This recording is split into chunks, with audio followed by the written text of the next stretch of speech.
Direi al microfono il socio Luigi Ruggiu, che è socio effettivo, già professore di filosofia presso l'Università degli Studi di Venezia, presso l'Università Ca' Foscari. Il tema del suo intervento è Aristotele e l'economia, problemi storici e prospettive teoriche, e siamo in attesa soprattutto delle prospettive tenendo conto dei tempi che corrono. Prego. Grazie. Dunque,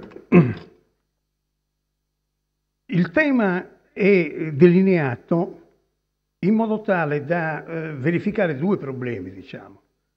Da un lato, problemi storici sono i problemi storici dell'interpretazione di Aristotele in rapporto all'economia. Cioè, che significato ha?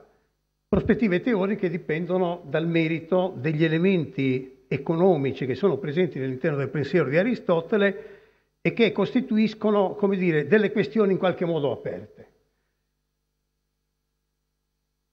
Dunque, dico in qualche modo aperte perché noi possiamo partire da un testo dell'Etica Nicomaco, dove, come è noto, Aristotele tratta di questioni economiche come parti dell'etica e come parti della politica.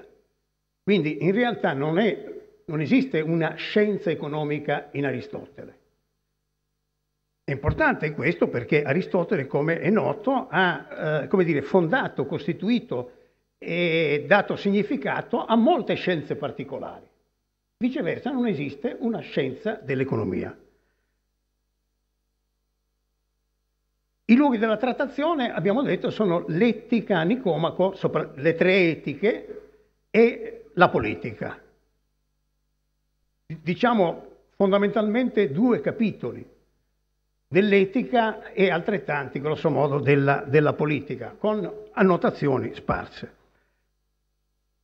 Possiamo partire da un testo dell'Etica a Nicomaco, del quinto libro, l'ottavo capitolo, e eventualmente le citazioni specifiche le troverete. Senza scambio non si dà comunità, senza uguaglianza non si dà scambio e senza commensurabilità non si dà eguaglianza. Questo mi sembra, come dire, una affermazione dall'alto contenuto speculativo e insieme delinea immediatamente la forma entro la quale Aristotele parlerà dell'economia. Senza scambio non si dà comunità. Quindi il vero punto di riferimento, il vero telos, è la comunità. Quindi i problemi delle, non fatti economici, ma delle relazioni economiche, che sono parte delle relazioni etiche e politiche, è determinato esattamente da questa nuova dimensione, lo scambio. È una nuova dimensione, lo vedremo perché. Ma qui lo scambio, Aristotele lo subordina a due elementi. Uno è l'uguaglianza, e cioè l'uguaglianza di che cosa? L'uguaglianza è dei soggetti e dei prodotti. Quindi il problema che si pone perché vi sia uno scambio giusto è ovviamente che i soggetti siano uguali, ma l'uguaglianza dei soggetti è fondata sull'eguaglianza dei prodotti e quindi sulla necessità di trovare, e questo è il terzo elemento, una commensurabilità fra i prodotti. Il tema della commensurabilità è il tema fondamentale del valore. Perché commensurabilità? Perché ovviamente se i prodotti non avessero un fondamento di uguaglianza, sostanzialmente si determinerebbe un ingiusto. E quindi da questo punto di vista lo scambio, che dovrebbe essere il fondamento della comunità, sarebbe in qualche modo la rottura delle relazioni di filia. E qua possiamo dire anche due termini immediatamente. Abbiamo detto il primato della comunità, ma questo ancoraggio dello scambio al tema della commensurabilità è legato strettamente ad un altro elemento centrale che orienta la totalità degli scambi e delle relazioni economiche, e cioè la filia. cioè la filia, l'amicizia civica, che è la base fondamentale perché si costituisca comunità. Quindi la rottura dell'amicizia determinata da uno scompenso nell'ambito degli scambi, va bene, è ciò che mina la comunità.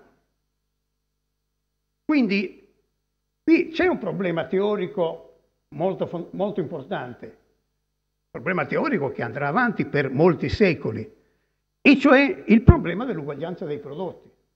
Come si può fare? I prodotti sono per definizione qualitativamente disuguali, così come le tecniche che concludono con questi prodotti sono qualitativamente disuguali. Quindi il problema è di trovare il modo di rendere commensurabili, il che è un problema molto importante. Perché? Perché si tratta di stabilire se in qualche modo esiste un elemento comune che unifica la totalità dei prodotti e che quindi li rende commensurabili, quindi non soltanto una sostanza comune dei prodotti, ma anche una sostanza comune che abbia un carattere quantitativo. Quindi ci sono due operazioni, diciamo così, che qui sono sottintese.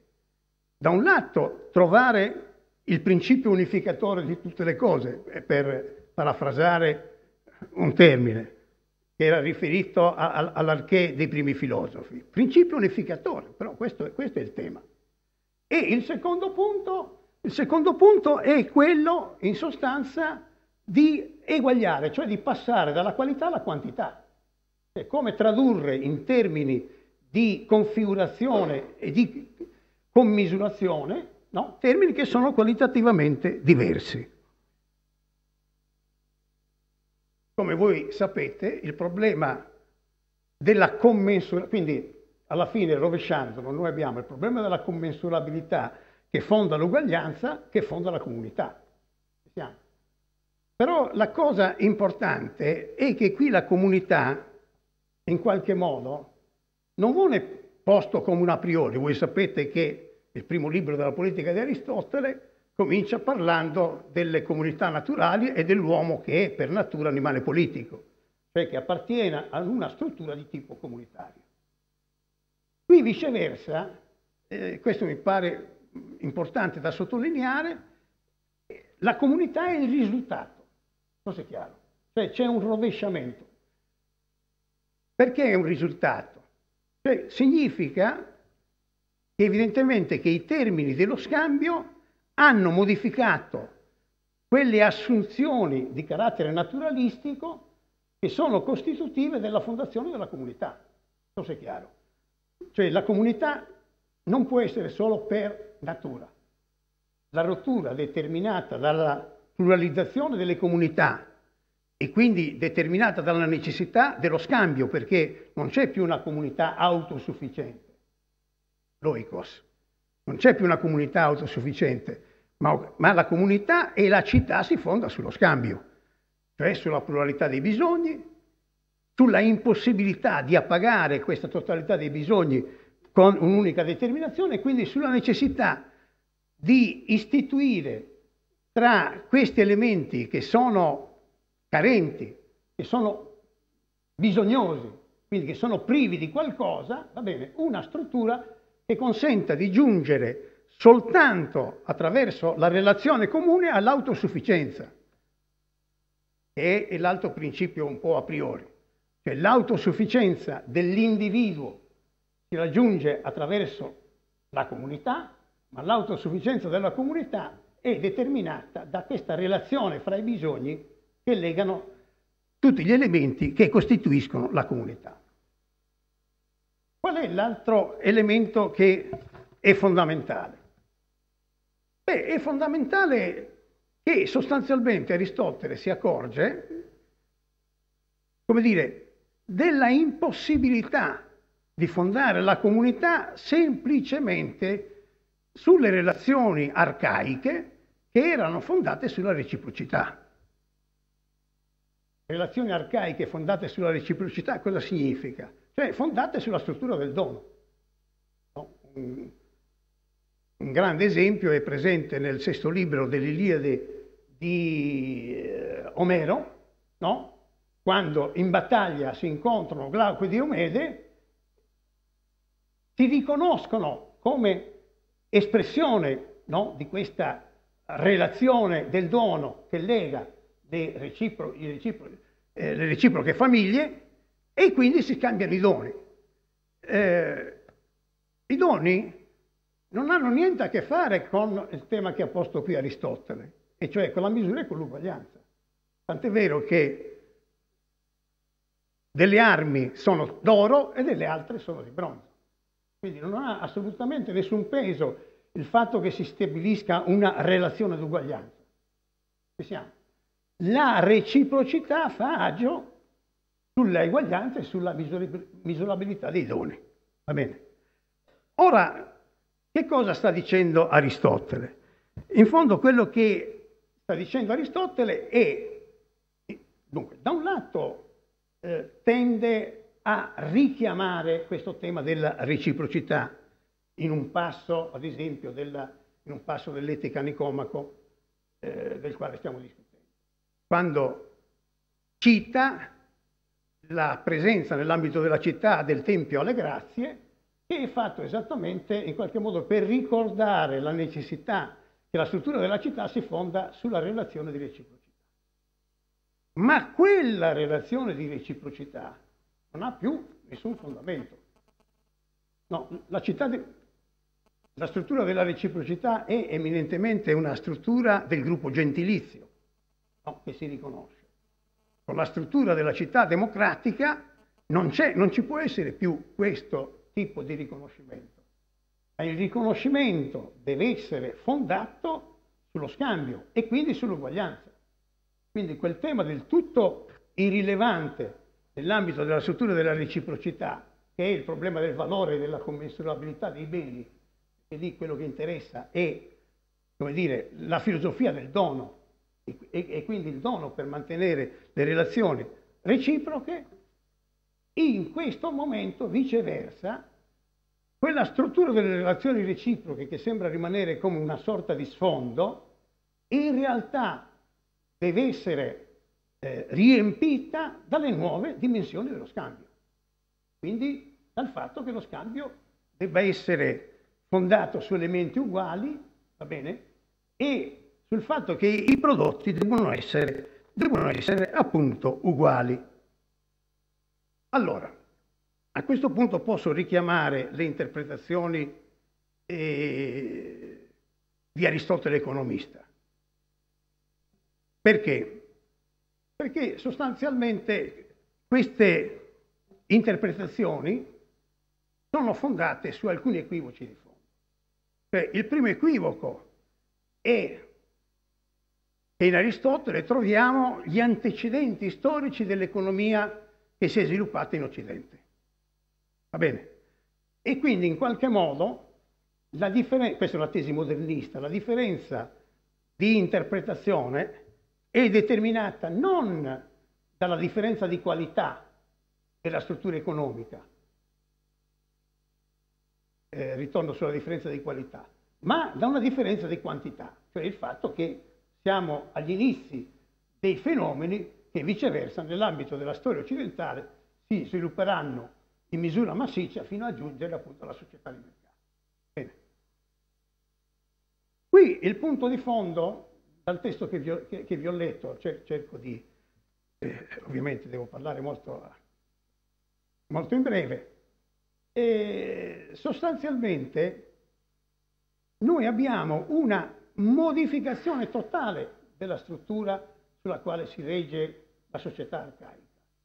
Cioè, quello che Aristotele sta dicendo è che mantenendo più come un riferimento, chiamiamolo teorico, questa struttura della reciprocità che deve legare i cittadini, tuttavia la struttura della reciprocità adesso non passa più attraverso l'a priori della relazione che lega attraverso il dono, no? Le strutture familiari, ma passa attraverso lo scambio. Quindi, in sostanza, Aristotele sta cercando di contemperare in qualche modo la struttura arcaica, no, che fondava la città antica al fatto che vi sono dei fenomeni nuovi che rendono impossibile, no, questa identificazione. È chiaro? Quindi, in sostanza, Aristotele cerca di mantenere nella struttura precedente il primato della relazione di filia e di comunità, che però è fondata ormai sullo scambio. E su questa base costituire di fronte ai nuovi termini, costituire, diciamo così, una nuova forma economica. Spero di non essere troppo complicato. Perché dico, cosa vuol dire forma economica? Nella forma etica e nella forma politica passano le relazioni economiche. Ma le relazioni economiche non sono nient'altro che un momento, no, che è legato alla politica e all'etica, e cioè le relazioni economiche sono una parte delle relazioni di giustizia che devono fondare, no, e che devono promuovere la relazione di filia e di comunità che esiste all'interno della città. Cosa vuol dire questo? Vuol dire in sostanza che il tentativo di Aristotele di fronte ad una serie di fenomeni nuovi che stanno apparendo, elenco subito i fenomeni nuovi, è quello di cercare di mantenere il primato della comunità, no, e del legame che intercorre fra la comunità, no, attraverso esattamente una rielaborazione dei termini che stanno venendo fuori. Va bene?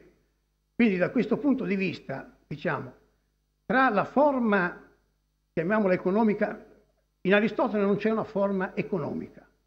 Esistono non fatti economici, perché giustamente Aristotele dice che di tutto si può fare scambio, quindi non esiste un fatto che abbia una valenza particolarmente economica, ma c'è una relazione economica nella quale noi abbiamo la trasmissione e lo scambio di tutti gli elementi che sono necessari per appagare i nostri bisogni. Bene. Quindi, da questo punto di vista, diciamo, in Aristotele non esiste una forma economica. No? Accanto alla fisica, alla biologia, eccetera, eccetera, non esiste una scienza specifica dell'economia. Ma le relazioni economiche sono relazioni, appunto, no? Relazioni sociali, passano all'interno della forma che viene privilegiata della politica, che è la scienza che deve come dire, giungere al fine che costituisce la città in relazione al raggiungimento del vivere bene, e appunto le altre elementi. Quindi da questo punto di vista la interpretazione modernista, è inutile che citi i nomi, non ha senso, no? La riscoperta, come voi sapete, delle società primitive, no? Con Malinowski, eccetera, eccetera, porta a mostrare che in queste società non c'è nessuna determinazione di carattere economico, non c'è, cioè, diciamo così, un privilegiamento delle ragioni economiche nello scambio dei beni. Ma questo scambio dei beni viene fatto eminentemente per consolidare il rapporto e la struttura di amicizia. Va bene? Quindi da questo punto di vista, diciamo, le definizioni stesse dell'economia che vengono fatte da quella formalistica a quelle, diciamo, che fanno perno sul risultato dello sviluppo, che è la società di mercato, e che presuppongono viceversa l'unità della struttura economica dello sviluppo della realtà occidentale, non hanno assolutamente nessun senso. Allora, da questo punto di vista c'è un'altra interpretazione, della quale ho trattato altrove, che è l'interpretazione di Polani, che sostanzialmente dice che in Aristotele, diciamo, i balbettamenti in relazione a queste nuove categorie che emergono sono determinati dal fatto che Aristotele ha a che fare con una realtà totalmente nuova. Questa realtà totalmente nuova, da dove sta emergendo? Esattamente dal fatto che noi abbiamo appunto la struttura dello scambio, che non è più lo scambio fondato sulla struttura del dono. Abbiamo il denaro, no?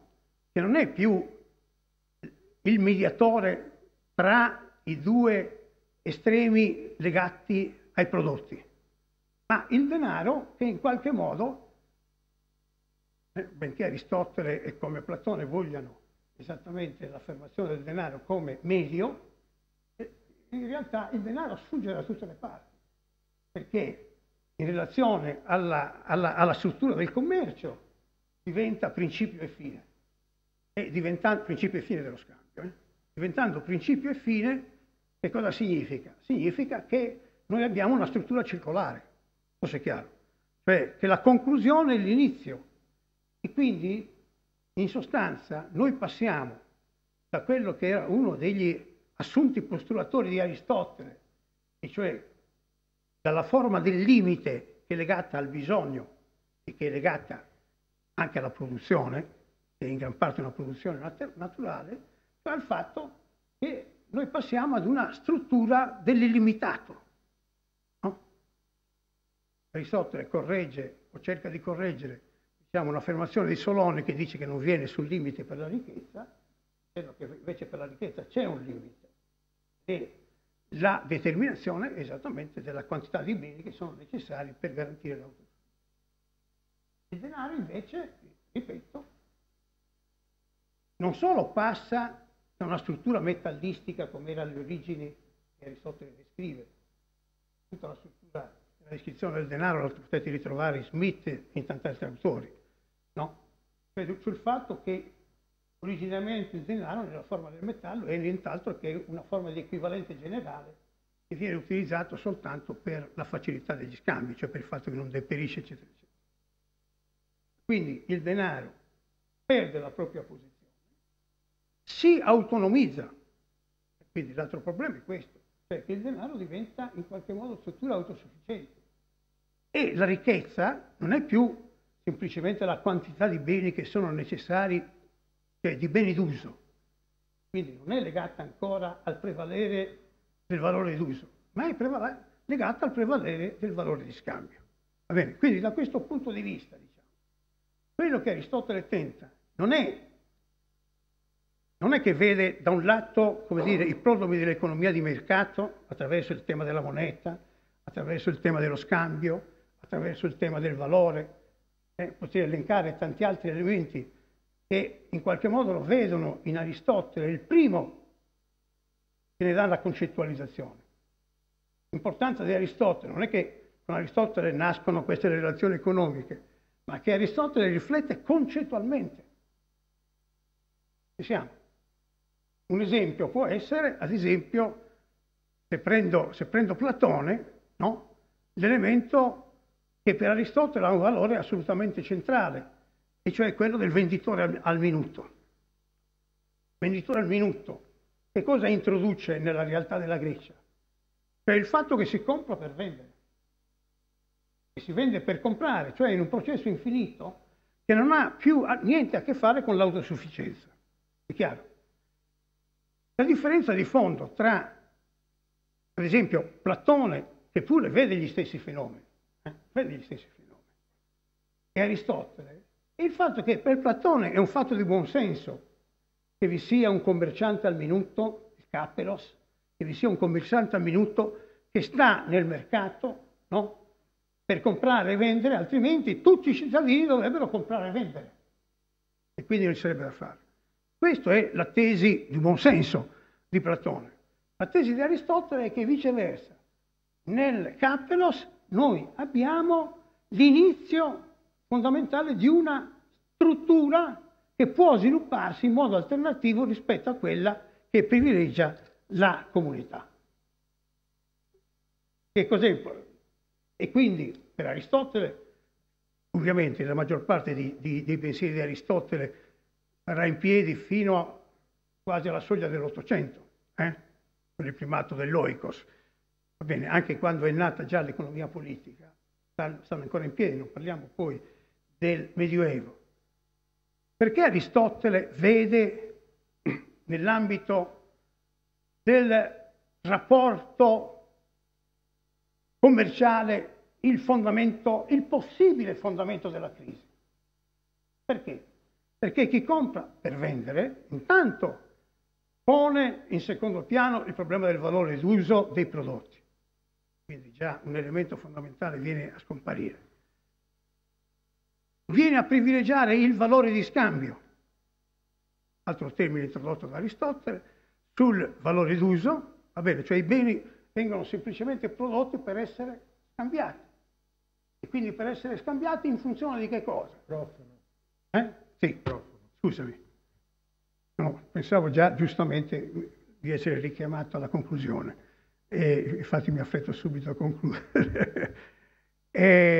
Ma che cosa pone, come dire, l'affermarsi della struttura commerciale? Guardate che questo è un elemento che minerà totalmente la validità etica, economica e politica dello scambio, va bene, dello scambio. Perché? Perché quando si compra per vendere, in sostanza si sta all'interno di una struttura che è quella del profitto e della perdita. Cosa vuol dire profitto e perdita? Beh, profitto e perdita vuol dire che si rompe il rapporto amico-amico. Non so se è chiaro. Cioè, nell'ambito della comunità, il rapporto, lo scambio è tra amico e amico, cioè lo scambio è di beni che passano da una mano all'altra esclusivamente in funzione dei bisogni. Quindi siamo ancora nella struttura amico-amico, cioè la filia. Quando si introduce viceversa la perdita e il guadagno, no? Che cosa si introduce? Si introduce un nuovo rapporto, cioè il rapporto amico-nemico. Cioè colui che viene sconfitto in questa relazione di scambio viene equiparato al nemico. Cosa è chiaro? Quindi se questa struttura, voi sapete che il mondo antico, almeno Aristotele così lo dice, conosce due agorà, e cioè l'agorà commerciale che sta fuori dalla città e l'agorà civica. Va bene? Non ci possono essere confusioni, l'una nell'altra, assolutamente. Viceversa, che cosa introduce il profitto e la perdita? Introduce la rottura all'interno della città delle relazioni amico-amico. Quindi tutti i cittadini l'uno nei confronti dell'altro diventa nemico. È chiaro? È in qualche modo una guerra non guerreggiata nella quale gli elementi sono in continua tensione fra di loro. E tenete conto, ad esempio, c'è due passi, vorrei citare prima di concludere, due passi. Uno è Tommaso, che sta nel De Regimine Principum, che stando all'interno di questa, come dire, di questa architettura aristotelica, non solo pone il commercio come qualcosa di negativo da respingere, no, quindi si introduce quell'elemento per il quale senza il commercio le città non vivono, ma con il commercio le città in qualche modo rischiano di dissolversi. No? Una questione che rimane aperta per lungo tempo. Ma la questione fondamentale qual è? È la diffusione della mentalità mercantile. E cioè se il rapporto di filia tra i cittadini diventa un rapporto di mentalità mercantile, non soltanto, come dire, viene legittimato l'inganno, no, questa è una cosa abbastanza comune, ma soprattutto viene legittimato lo scontro. Per chiudere, salvo due altri accenni, un altro accenno su questo tema del commercio. Tutti ricorderanno certamente il passo smithiano nel quale sostanzialmente si dice che è un'inclinazione naturale per l'uomo trafficare, barattare e scambiare. Un'inclinazione naturale. Il che, giustamente dal punto di vista di chi ormai ha oltrepassato questo tipo di sacità, è ovvio. Per Aristotele questa inclinazione naturale è ciò che impedisce alle città di vivere. Ecco, per concludere, quindi tralasciando, eventualmente affidandola poi alla scrittura, per concludere, in sostanza, come dire, ritornare alle origini, cioè Aristotele sostanzialmente è uno dei primi che ha di fronte le nuove realtà economiche, che le coglie come nuove. Bene. Da questo punto di vista, diciamo così, è un elemento assolutamente fondamentale per significare il senso dell'economia. Quindi il ritorno genetico, quindi non è semplicemente un ritorno ad un qualche cosa che non c'è più, è che in realtà, come abbiamo visto dalla prima lettura, alcune questioni fondamentali che rimangono aperte tutt'oggi sono poste all'interno di Aristotele. Il secondo punto è che tutti questi termini nuovi sono termini fluidi. Il concetto di fluido che cosa significa? Che non hanno nessuna stabilità.